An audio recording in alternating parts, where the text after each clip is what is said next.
তৃতীয়বার বিয়ের পিঁড়িতে বসে বিনোদন দুনিয়ায় রীতিমতো হইচই ফেলে দিয়েছেন বলিউডের মিস্টার পারফেকশনিস্ট আমির খান।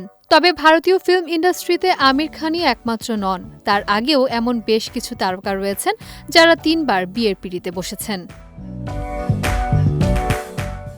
এই তালিকার শুরুতেই আছেন বলিউড অভিনেতা সঞ্জয় দত্ত। ১৯৮৭ সালে তিনি রিচা শর্মাকে বিয়ে করেন, যিনি ১৯৯৬ সালে ব্রেন টিউমারে আক্রান্ত হয়ে মারা যান। এরপর ১৯৯৮ সালে রিয়া পিল্লাইয়ের সাথে তার নতুন জীবন শুরু করলেও ২০০৮ সালে এসে তাদের বিচ্ছেদ ঘটে। একই বছর তিনি মান্যতাকে বিয়ে করে তৃতীয়বারের মতো ঘর বাঁধেন, যার সাথে ১৮ বছরের সুখী দাম্পত্য জীবন পার করছেন এই তারকা। তালিকায় এরপরই আছেন সঙ্গীতশিল্পী আদনান সামি।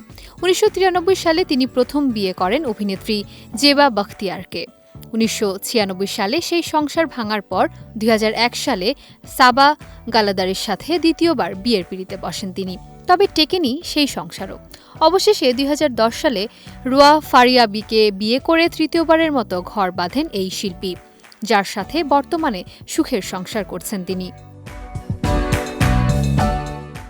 অন্যদিকে ছোট পর্দা থেকে বলিউডে আসা অভিনেতা করণ সিং গ্রোভার ২০০৮ সালে শ্রদ্ধা নিগম এবং ২০১২ সালে জেনিফার উইঙ্গেটকে বিয়ে করলেও দুটি সংসারই খুব দ্রুত ভেঙে যায়। পরবর্তীতে ২০১৬ সালে বলিউড সেন্সেশন বিপাশা বসুকে বিয়ে করে তৃতীয়বারের মতো ঘর বাঁধেন তিনি। বর্তমানে এই তারকা দম্পতির কোল আলো করে আছে একটি কন্যা সন্তানও। দক্ষিণী মেগাস্টার কমল হাসান ১৯৭৮ সালে প্রথম বিয়ে করেন ভানি গণপতিকে।